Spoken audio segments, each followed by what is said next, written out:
Salam alaikum, أعزائي التلاميذ. Première bac, sciences expérimentales, sciences mathématiques ainsi que sciences technologiques. Je vous propose aujourd'hui la deuxième partie de la première leçon qu'on a commencée. Il s'agit de la mesure de la quantité de matière. Alors la première partie était consacrée à la mesure de la quantité de matière pour les espèces chimiques liquides ou solides, et aussi à la mesure de la quantité de matière des espèces chimiques dissoutes dans la solution. Cette deuxième partie sera consacrée à la mesure de la quantité de matière pour les gaz. Donc, pour les gaz, alors on va tout d'abord définir un gaz parfait, et puis on va voir les relations qui nous permettent de mesurer la quantité de matière en mesurant bien sûr soit le volume du gaz, sa pression ou sa température absolue. Alors donc en même temps on va définir la température absolue. Bon, je vais vous rappeler tout d'abord ce qu'on avait vu l'année dernière concernant la détermination de la quantité de matière d'un gaz. Alors, on avait établi une relation qui lie la quantité de matière avec le volume et le volume molaire. Et on a trouvé ces relations à partir des hypothèses d'Avogadro et d'Avogadro-Ampère. Alors là, je vais vous rappeler tout d'abord l'hypothèse d'Avogadro-Ampère. Alors, Avogadro, qui est un physicien chimiste, avait fait une étude sur les gaz, tels que le dihydrogène et le dioxygène, et il a annoncé l'hypothèse, ou bien énoncé l'hypothèse suivante. Si on prend différents gaz dans les mêmes conditions de pression et de température, qui ont le même volume, alors ils contiennent, ou bien ils sont constitués par le même nombre de molécules. Bon, ça veut dire, voilà, par exemple, on a plusieurs gaz, par exemple G1, G2, G3. Alors, ces gaz ont même volume. Et ils ont pris dans les mêmes conditions physiques, ça veut dire même pression et même température. Donc, d'après ces études, il a trouvé que ces gaz contiennent le même nombre de particules, ça veut dire le même nombre de molécules. Donc, nombre de molécules qui est le même pour ces trois gaz. Ça veut dire que d'après l'étude d'Avogadro, ou bien l'hypothèse d'Avogadro, tous les gaz se comportent de la même façon, à pression et à température constante.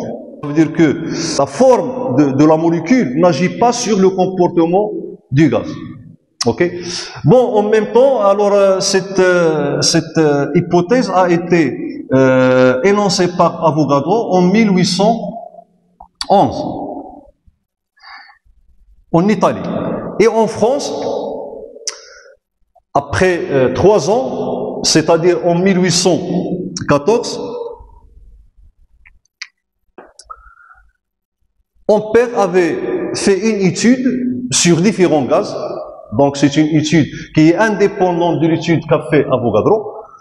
Donc Ampère a pris des gaz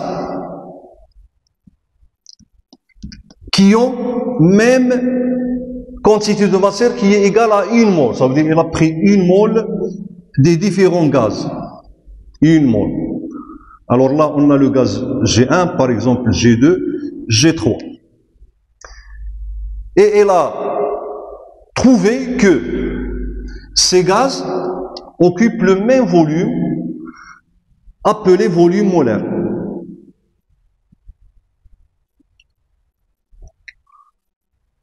Et donc, cette loi, la loi d'Ampère, donc, a été nommée loi ou bien hypothèse d'Avogadro-Ampère, puisque Avogadro, c'est le premier qui a mené ce type d'étude. Alors, donc, grosso modo, pour l'hypothèse d'Avogadro, donc, des gaz qui ont des volumes égaux pris dans les mêmes conditions de température et de pression ont le même nombre de particules. Pour l'hypothèse d'Avogadro-Ampère, une mole de différents gaz prises dans les mêmes conditions de pression et de température occupe le même volume qui est le volume molaire.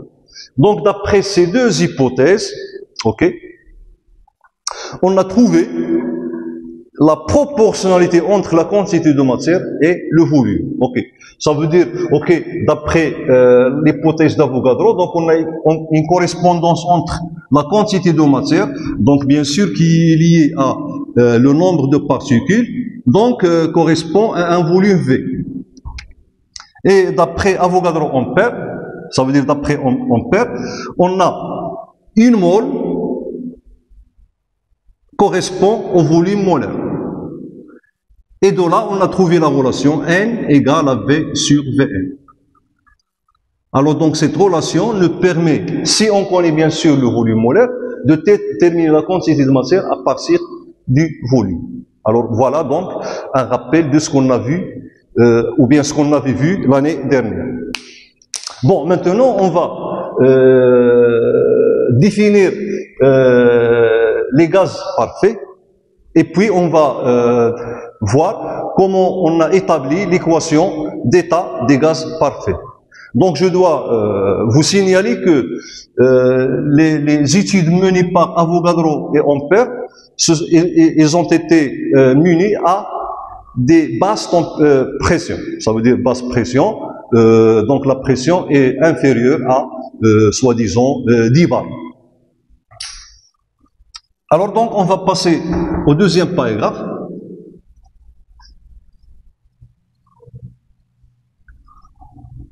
Donc avant de définir le gaz parfait, on doit voir d'autres lois. La première loi, petit 2, c'est loi de Gay-Lussac. Gay-Lussac. Alors c'est un physicien chimiste français. Donc il a mené une étude sur les gaz, ok, et donc il a constaté que si on élève la température du gaz, sa pression augmente. Et donc il a cherché à savoir comment varie la pression en fonction de la température.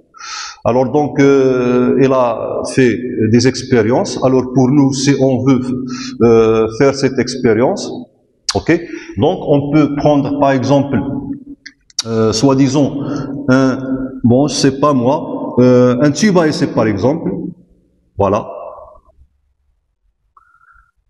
Donc muni d'un bouchon. Donc, il possède deux orifices. Le premier orifice, c'est pour mettre une sonde pour mesurer la pression. Et deuxième orifice, c'est pour mesurer une sonde pour mesurer la température. Ici, on a la pression. Et pour faire varier la pression, donc bien sûr, ici, on a un support. Alors, on peut mettre ce tube à essai dans un bécher, voilà, où on met de l'eau qu'on chauffe à l'aide d'un bec benzène, par exemple. Donc, c'est un bain-marie. Alors, donc, et à chaque fois que on prend la mesure de la température, ok. Alors, tout d'abord, on trace un tableau des mesures. Là, on a la température en degrés Celsius et la pression P en bar. Et on note les mesures. Donc, pour la température θ1, donc on a P1, ainsi de suite. Et puis, on représente les résultats obtenus sur un graphe. Donc, on prend un repère constitué de deux axes. L'axe des abscisses correspond à la température en degrés Celsius et l'axe des ordonnées correspond à la pression P en atmosphère, ou bien en bas. Alors donc on prend les mesures sur le graphe, ok, et on constate que la pression et la température donc sont, ou bien leur variation est régie par une fonction affine. Alors voilà donc la fonction qu'on obtient, une droite qui ne passe pas par l'origine. Ça veut dire qu'on peut exprimer la température, la pression ici P, donc égale à une constante A fois θ plus B. Alors Gay-Lussac, ce qu'il a fait, il a extrapolé cette droite jusqu'à ce qu'il rencontre l'axe des abscisses. Et puisque l'axe des abscisses est gradué en Celsius, donc la température ici, ça veut dire le point d'intersection de la droite qui représente la pression en fonction de la température et l'axe des abscisses. Donc l'abscisse de rencontre, c'est moins 273.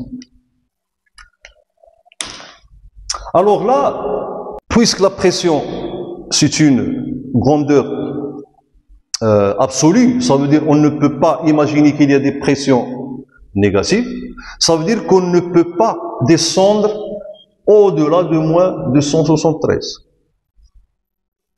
Ça veut dire que des températures inférieures à moins 273 n'existent plus. S'il existe, on aura une pression négative, ce qui est absurde.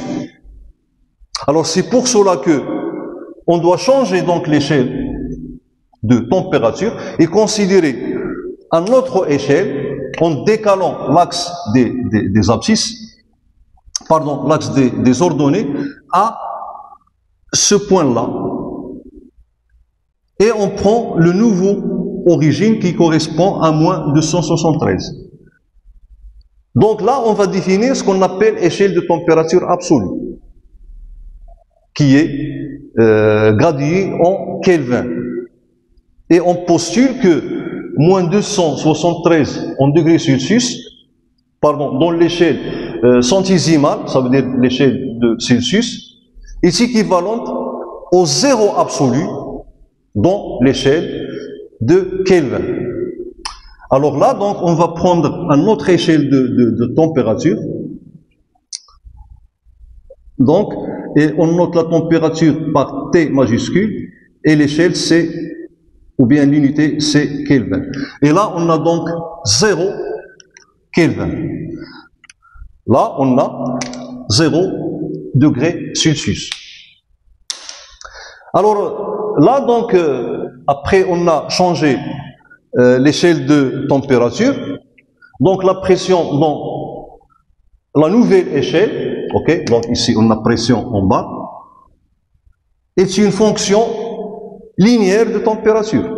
Ça veut dire que P égale à une constante que je vais noter par exemple par alpha fois T. Donc, loi de Gay-Lussac était formulée en 1802. Bon, voyons maintenant la deuxième loi, loi de Charles, petit 3, loi de Charles. Alors, Charles aussi, c'est un physicien chimiste français qui a fait des études sur les gaz au XVIIIe siècle, et exactement en 1791. Il a constaté que si on augmente la température d'un gaz, son volume augmente. Donc, il a étudié, ou bien il avait étudié l'évolution du volume en fonction de la température. Et il a cherché la relation qui lie le volume avec la température. Je vous propose ici le dispositif expérimental qui nous permet d'établir la loi de Charles. Alors là, on a un tube capillaire, ça veut dire de section S qui est très très petite, on emprisonne un gaz à l'aide d'une goutte d'une solution, par exemple de permanganate de potassium. On prend notre tube, on le trempe dans la solution, puis on le relève et comme ça, une goutte sera mise dedans. Et puis lorsqu'on maintient ce tube verticalement, cette goutte descend jusqu'à ce qu'il sera en équilibre. Et il peut donc glisser librement le long du tube. Et puis, donc, on met ce tube dans un bécher où il y a de l'eau. Ça veut dire on le met dans un bain-marie. Et on a ici un thermomètre pour mesurer la température. Donc, comment on va mesurer le volume? Tout simplement, on mesure la hauteur H0 initiale. Ça veut dire avant d'allumer le bec benzène. Et le volume, donc, sera le volume initial V0 sera égal à H, ça veut dire H0 fois S. Et la section S, donc, on la mesure à l'aide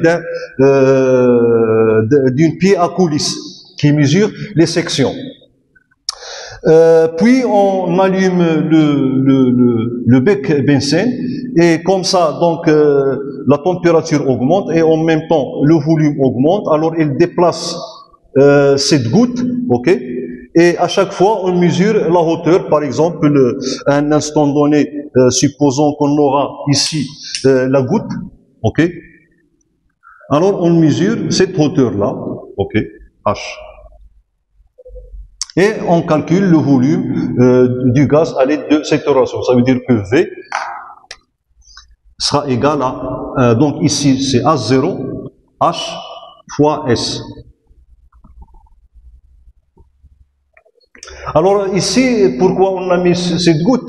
Pour que la pression reste constante, parce que cette expérience est réalisée à pression constante. Alors toujours la pression des gaz égale à la pression atmosphérique. Pourquoi? Parce que cette goutte elle est en équilibre sur l'action de la force pressante du gaz et la force pressante atmosphérique. Et comme ça, donc, la pression du gaz sera toujours égale à la pression atmosphérique.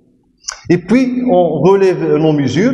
Ici, donc, on aura, au lieu de P, ok, on aura le volume V, ok, donc en mètres cubes, et la température en degrés Celsius. Puis, on note les volumes. Donc, on a ici la température θ0, donc c'est V0, ça veut dire θ0, c'est la température ambiante, ainsi de suite. Donc, ici, V1, θ1, ici on aura V1, et ainsi de suite. Puis on fait la même procédure qu'a fait Gay-Lussac. Ça veut dire on représente dans un repère les variations de la température en fonction ou bien les variations du volume en fonction de la température. Ok. Donc là, on trouve les mêmes résultats. Ça veut dire que ici j'ai donc le volume V en mètres cubes. Alors là, donc, on trouve que le volume V et la température sont liés par une fonction affine. Et en extrapolant cette droite-là, jusqu'à ce qu'il rencontre l'axe des abscisses, et on trouve qu'il rencontre l'axe des abscisses à la température moins 273. Donc, on change d'échelle, ok, et on trouve finalement la loi de Charles qui est V sera égale à une constante bêta, que je vais noter bêta, fois la température. Donc, je vais rappeler que dans la relation de Gay-Lussac, alpha ne dépend que de la quantité de matière et du volume. Pour la relation donc de Charles, alors ici j'aurai V, et là, donc j'aurai bêta par exemple. Ok. Donc bêta, cette constante ne dépend que de la quantité de matière et de la pression. Ok. Loi de Charles, annoncée par Gay-Lussac en 1802. La dernière loi qu'on va voir, c'est la loi de Boyle-Mariotte. Boyle, c'est un Anglais, c'est un physicien chimiste anglais. Il a fait des études sur les gaz et il a cherché à voir comment le gaz évolue tout en gardant sa température et sa quantité de matière constante. Puis Mariotte, en France, a fait la même étude et ils ont trouvé des résultats similaires. C'est pourquoi que cette loi est appelée loi de Boyle et Mariotte. Petit 4, de Boyle et Mariotte.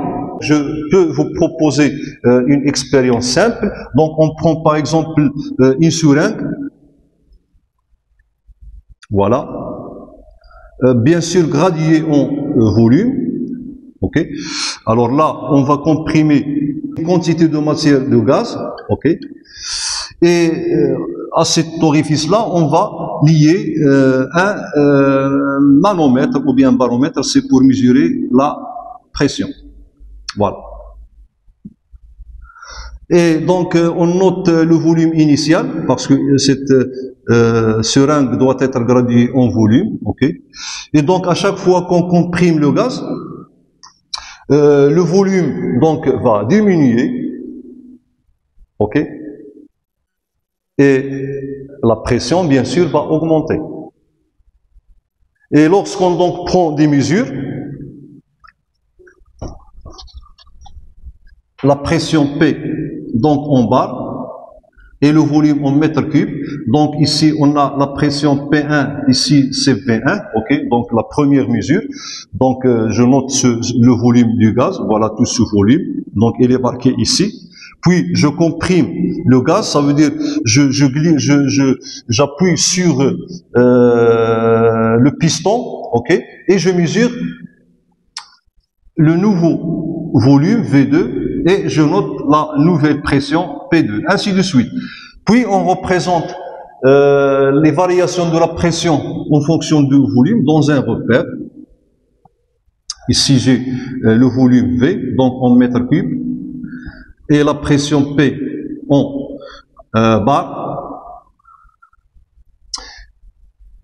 Et on trouve que la pression est inversement proportionnelle au volume. Ok? Ça veut dire que la courbe qui représente la pression en fonction du volume, c'est une hyperbole. Une hyperbole, voilà. Donc la fonction qui régit l'évolution de cette courbe, c'est P, qui est égale à une constante que je vais noter, par exemple, c'est pas moi, alpha, bêta, donc gamma, sur V. Ou bien on peut faire autrement, ça veut dire représenter les variations de P en fonction de 1 sur V. Ok? Et on trouve une courbe, ok? Si je refais la même expérience, je représente les mêmes résultats, mais cette fois-ci, je représente la pression en fonction de 1 sur V. Bien sûr, ici c'est mètre moins 3, et là j'ai toujours bar, ok? Alors ici, je trouve une droite qui passe par l'origine, ok? Voilà. Nous, normalement, on ne va pas aller jusqu'à des faibles pressions, ok? Donc là, j'ai donc la courbe, la fonction CP égale à donc gamma prime, donc toujours gamma fois 1 sur V.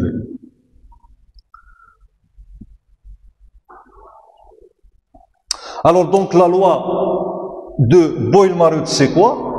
C'est que le gaz évolue à température constante et à quantité de mouvement constante, tout en gardant le produit PV égal à constante. Donc PV égale à une constante qui est gamma, et cette constante donc dépend de la température et de la quantité de matière. Donc c'est la loi de Boyle et Mariotte. Bon, donc ces lois nous permettent de définir ce qu'on appelle gaz parfait. Ok. Alors je rappelle que toutes ces études ont été effectuées à des basses pressions. Ok. Ça veut dire que la pression est au-dessous de 10 bars. Pourquoi? Parce que si la pression est grande, ça veut dire qu'elle dépasse des bars, alors ces lois ne seront plus vérifiées. Ok? Ça veut dire que ces lois décrivent le comportement des gaz à des basses pressions. On va définir la température absolue.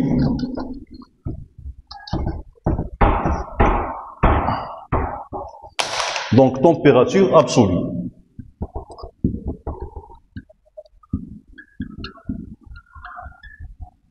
Absolue. Donc, cette température absolue, c'est une température qui est toujours positive, il ne pourra jamais être négatif.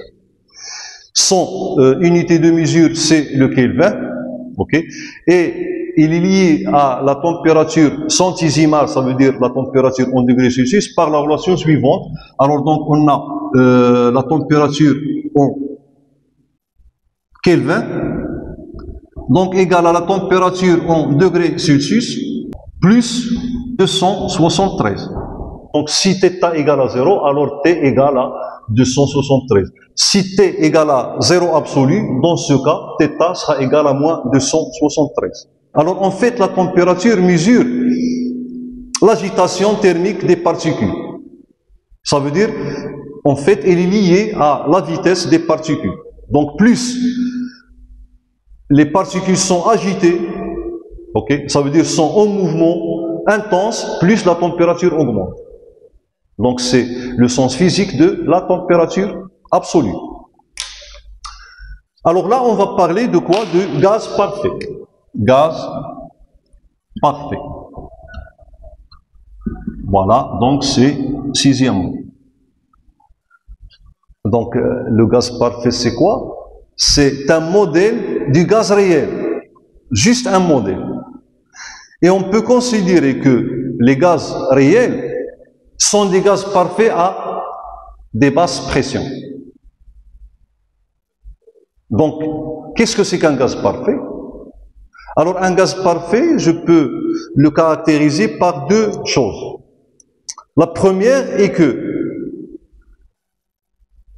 les particules du gaz sont des points matériels suffisamment éloignés, ok, qu'il n'y a pas d'interaction entre elles. Ça veut dire que le gaz parfait est constitué des particules isolées.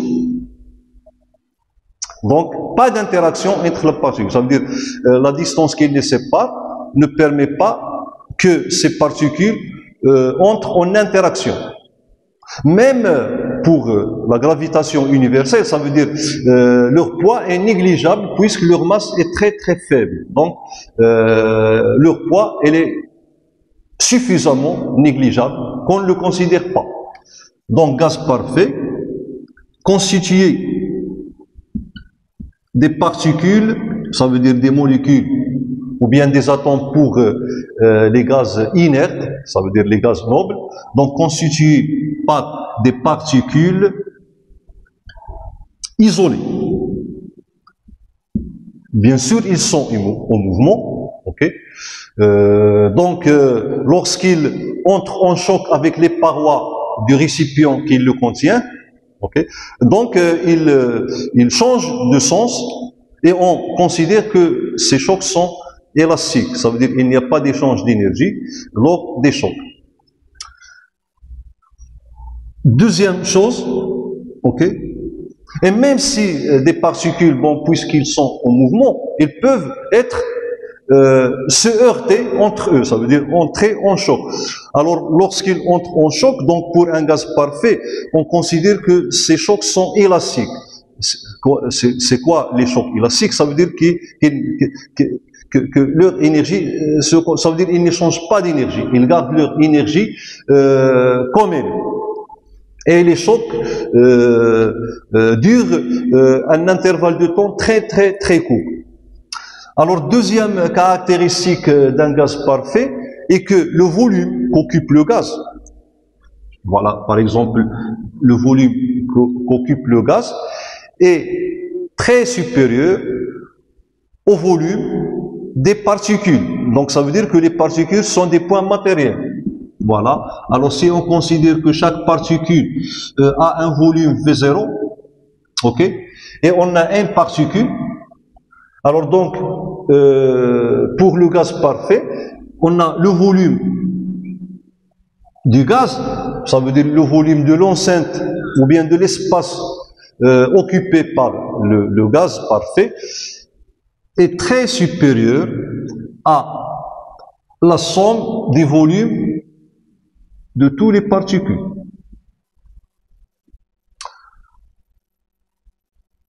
Donc, si un tel gaz vérifie ces conditions, donc c'est un gaz parfait. Ok. Alors, pour un gaz parfait, il y a une loi qui régit son comportement.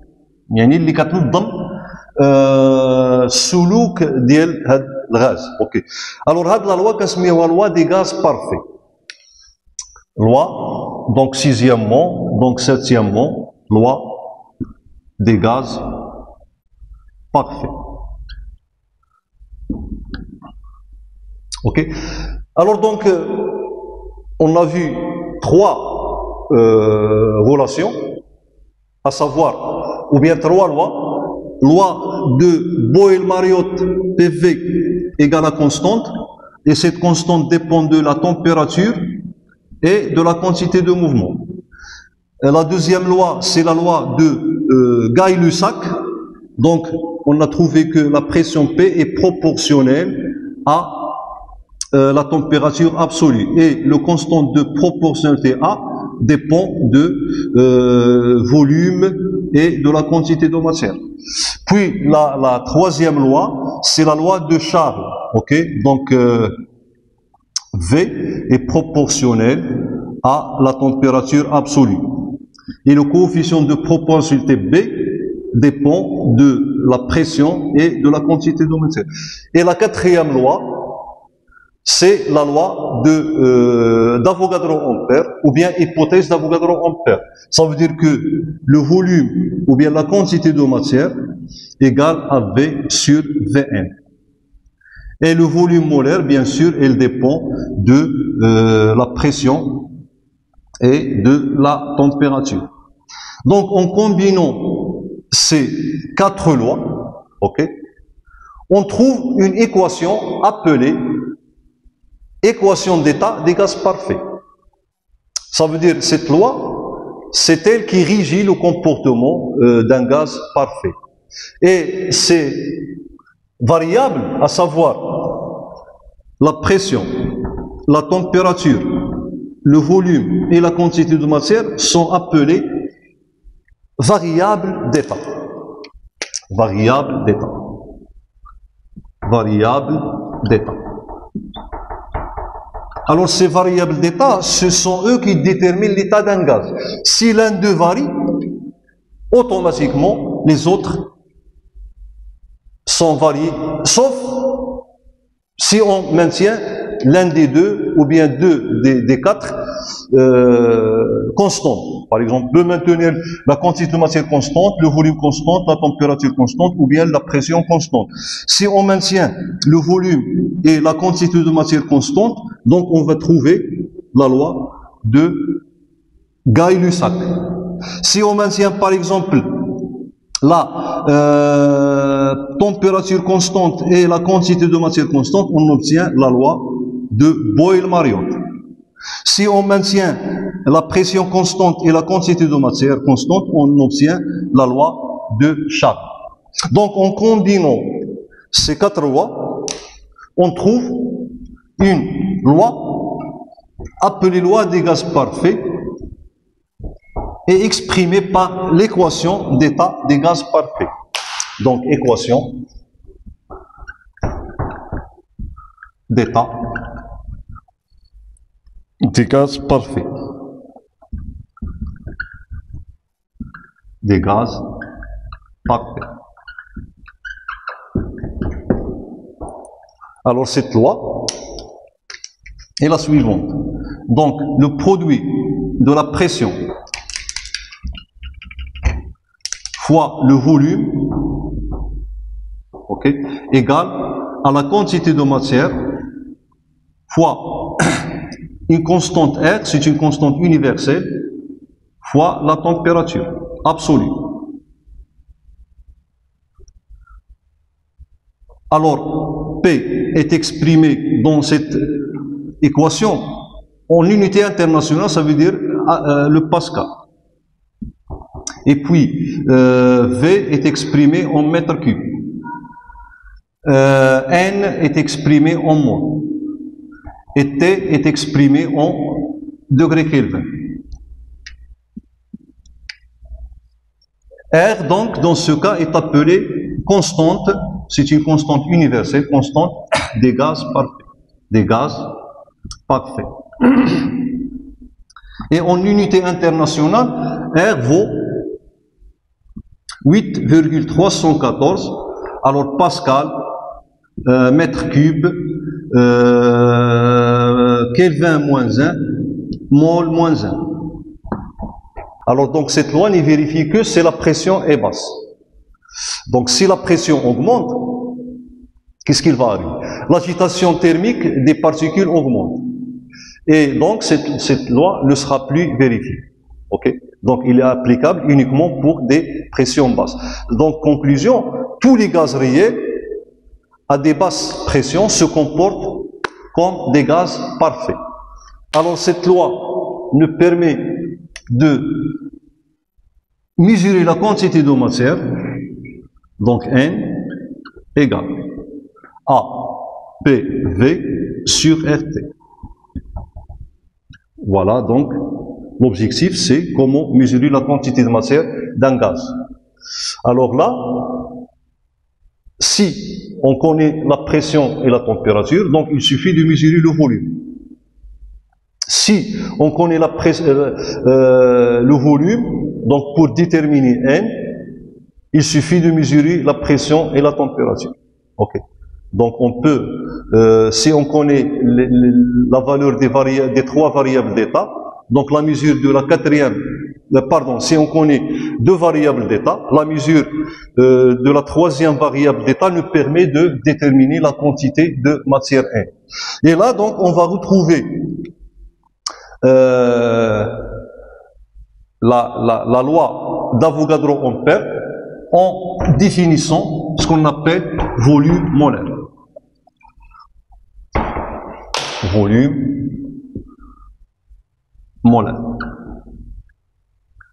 Alors le volume molaire, c'est le volume d'une mole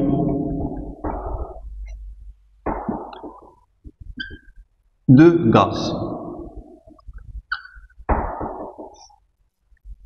Donc, on revient à cette formule, ok? Donc, le volume molaire, ça veut dire le volume d'une mole de gaz, ça veut dire que N égale à 1.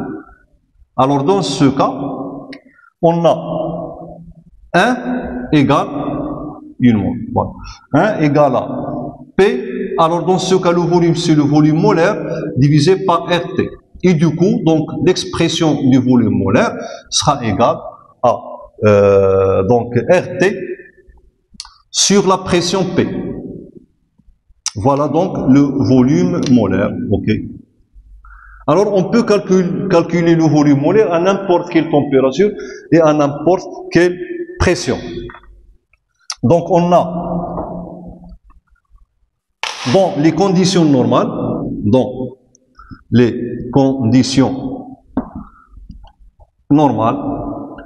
de température ou de pression, donc les conditions normales, ça veut dire que la température en degrés Celsius égale à 0 degrés Celsius, donc équivalent à dire que la température absolue sera égale à 273 Kelvin.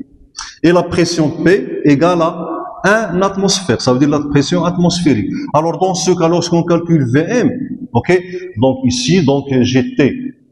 Alors, en atmosphère, donc, c'est, si je me rappelle bien, 1,013 fois 10 à la puissance 5 Pascal. Ok? Et puis, la température, donc, c'est 273.